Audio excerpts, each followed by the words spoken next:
ജനങ്ങളുടെ വിഷയങ്ങൾ ഇടപെടുകയും ജനങ്ങളോടൊപ്പം നിന്ന് പോരാടുകയും ജനകീയ വിഷയങ്ങളിൽ ജനങ്ങളോടൊപ്പം നിൽക്കുകയും ചെയ്യുന്ന ഒരു നേതാവിനെ ജനങ്ങൾ വിസ്മൃതിയിലേക്ക് പോകാൻ വേണ്ടി അനുവദിക്കുകയില്ല എന്നുള്ളതിന്റെ ഏറ്റവും വലിയ ഉദാഹരണമാണ് വി എസ് എന്നുള്ളത്.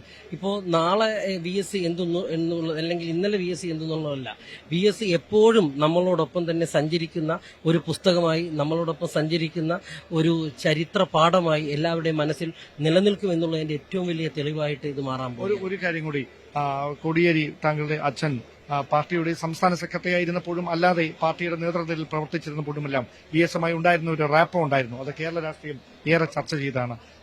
കോടിയേരി നേരത്തെ നമ്മളെ വിട്ടുപിരിഞ്ഞു പോയി.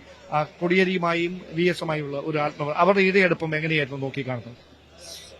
2006 ഭരണം, 2006 LDF ഗവൺമെന്റ് എന്നുള്ളത് ഞാൻ എപ്പോഴും LDF ഗവൺമെന്റുകളെ വിലയിരുത്തപ്പെടുന്ന ഒന്ന്, ഏറ്റവും നന്നായിട്ട് ഭരിച്ച ഒരു ഗവൺമെന്റ് എന്നുള്ളതിന്റെ കൂട്ടത്തിൽപ്പെടുത്താവുന്ന ഒരു ഗവൺമെന്റ് ആയിരുന്നു 2006. അതിനൊരു പ്രത്യേകത എന്ന് പറഞ്ഞു കഴിഞ്ഞാൽ അന്ന് വിഭാഗീയത വലിയ രീതിയിൽ പാർട്ടിക്കകത്ത് നേളിച്ചു നിന്നിരുന്ന കാലഘട്ടം കൂടിയായിരുന്നു.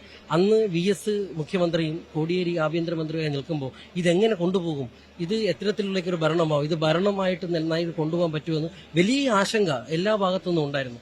എന്നാൽ അതിനെല്ലാം മാറ്റിമറിച്ചുകൊണ്ട് വി എസും കോടിയേരിയും തമ്മിലുള്ള ഭയങ്കരമായ ഒരു കെമിസ്ട്രി, അവർ തമ്മിലുള്ള ഒരു രസതന്ത്രമാണ് പിന്നീട് അങ്ങോട്ട് കണ്ടിട്ടുണ്ടായിരുന്നത്.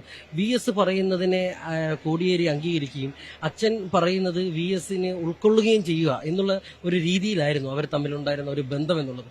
പിന്നെ അച്ഛനോട് എനിക്ക് അനുഭവപ്പെട്ടിട്ടുള്ളത് വി എസിന് എപ്പോഴും ഒരു വാത്സല്യം ഉണ്ടായിരുന്നു എന്നുള്ളത് തന്നെയാണ്. ഒരു വാത്സല്യത്തോടു കൂടി തന്നെയാണ് വി എസ് അച്ഛനോട് ഇടപെട്ടിട്ടുണ്ടായിരുന്നത്. അപ്പോൾ ജനകീയമായി ഇടപെട്ട രണ്ട് നേതാക്കളാണ്.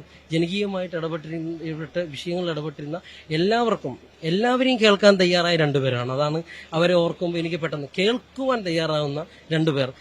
കേൾക്കുവാൻ, നമുക്ക് ഒരു വിഷമം പറയുമ്പോൾ കേൾക്കുവാനുള്ള ഒരു മനസ്സ് കാണിക്കുക എന്നുള്ളതാണ് ഏറ്റവും വലിയ ഒരു രാഷ്ട്രീയം എന്ന് പറയുന്നത്. ആ അർത്ഥത്തിൽ രണ്ടുപേരും ഒരേ പാതയിലായിരുന്നു.